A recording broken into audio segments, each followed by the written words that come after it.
രാജ്യസഭയിൽ ചരിത്രത്തിലെ ഏറ്റവും വലിയ ഭൂരിപക്ഷത്തിലേക്കാണ് ബി.ജെ.പി. അടുത്തുകൊണ്ടിരിക്കുന്നത്. ഗോളടിക്കൂ, ഫുട്ബോൾ സമ്മാനമായി നേടൂ. LED ടിവികൾക്ക് 70% വരെ ഡിസ്കൗണ്ട്. ആഘോഷിക്കൂ ഈ ഫുട്ബോൾ വേൾഡ് കപ്പ് ഗോപൂനന്ദിലെ ജിമാർട്ടിനൊപ്പം. കാരണം പശ്ചിമ ബംഗാളിൽ നടക്കാനിരിക്കുന്ന 3 രാജ്യസഭാ ഉപതെരഞ്ഞെടുപ്പുകളിൽ ജയം ഉറപ്പിച്ചതോടെ ബി.ജെ.പിയുടെ തനത് അംഗസംഖ്യ 117 ഉയരാൻ പോവുകയാണ്. ഇതോടെ സഭയിൽ കേവല ഭൂരിപക്ഷത്തിന് ആവശ്യമായ 123 സീറ്റുകളിലേക്ക് എത്തിച്ചേരാൻ ബി.ജെ.പിക്ക് ഇനി വെറും 6 സീറ്റുകളുടെ കുറവ് മാത്രമേ അവശേഷിക്കുന്നുള്ളൂ.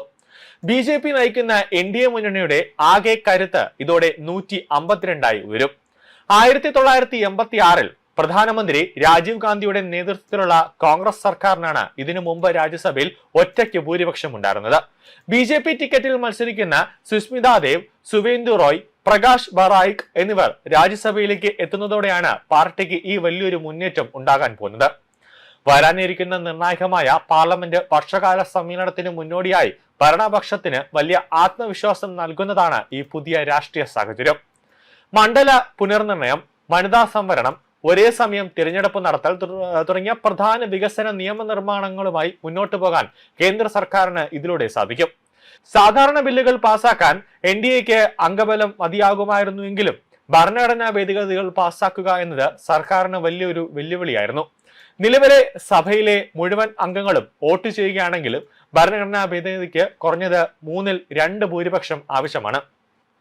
എങ്കിലും തന്ത്രപരമായ രാഷ്ട്രീയ നീക്കങ്ങളിലൂടെയും പ്രാദേശിക കക്ഷികളുടെ പിന്തുണയോടെയും ഈ പ്രതിസന്ധി മറികടക്കാൻ സർക്കാരിന് സാധിക്കുമെന്നാണ് രാഷ്ട്രീയ നിരീക്ഷകർ വിലയിരുത്തുന്നത്. മണ്ഡല പുനർനിർണയ ബില്ലിനെ അനുകൂലിക്കാൻ സാധ്യതയുള്ള YSR കോൺഗ്രസിന്റെ 4 MPമാരുടെയും വനിതാ സംവരണത്തെ കാലങ്ങളായി പിന്തുണയ്ക്കുന്ന ബിജു ജനതാദളിന്റെ 5 MPമാരുടെയും വോട്ടുകൾ കേന്ദ്രത്തിന് അനുകൂലമായി ലഭിക്കാനുള്ള സാധ്യതയുണ്ട്.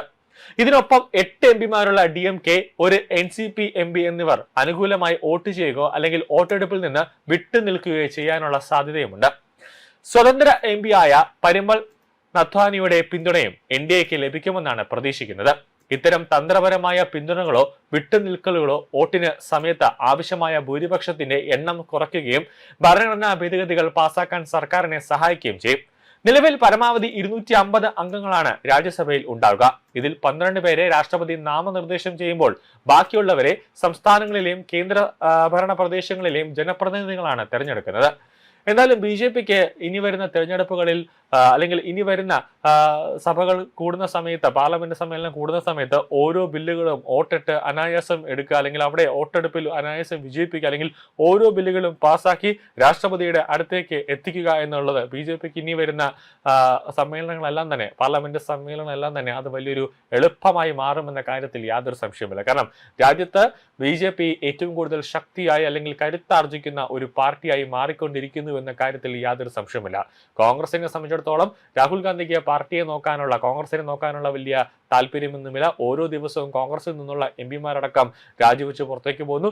ഇനിയിപ്പോൾ ഉത്തർപ്രദേശിലും അതോടൊപ്പം തന്നെ പഞ്ചാബിലും അടക്കം അടുത്ത വർഷം തന്നെ നിയമസഭാ തെരഞ്ഞെടുപ്പ് നടക്കുന്നുണ്ട്. ആ സമയത്ത് വലിയ രീതിയിൽ കോൺഗ്രസിൽ നിന്നടക്കം, ഇനി ആം ആദ്മി പാർട്ടിയിൽ നിന്നടക്കം, മറ്റ് പ്രതിപക്ഷ പാർട്ടിയിൽ നിന്നടക്കമുള്ള നേതാക്കൾ ബി.ജെ.പിയിലേക്ക് എത്താനുള്ള സാധ്യത നമുക്ക് തള്ളിക്കളയാനാകില്ല. കാരണം എല്ലാ തെരഞ്ഞെടുപ്പിലും കോൺഗ്രസിൽ നിന്നടക്കം അല്ലെങ്കിൽ പ്രതിപക്ഷ പാർട്ടിയിൽ നിന്നടക്കം ഒരു ഡസനോളം ആളുകൾ അല്ലെങ്കിൽ നേതാക്കന്മാർ നേരെ ബി.ജെ.പിയിലേക്ക് എത്തുന്ന ഒരു പതിവുണ്ട്.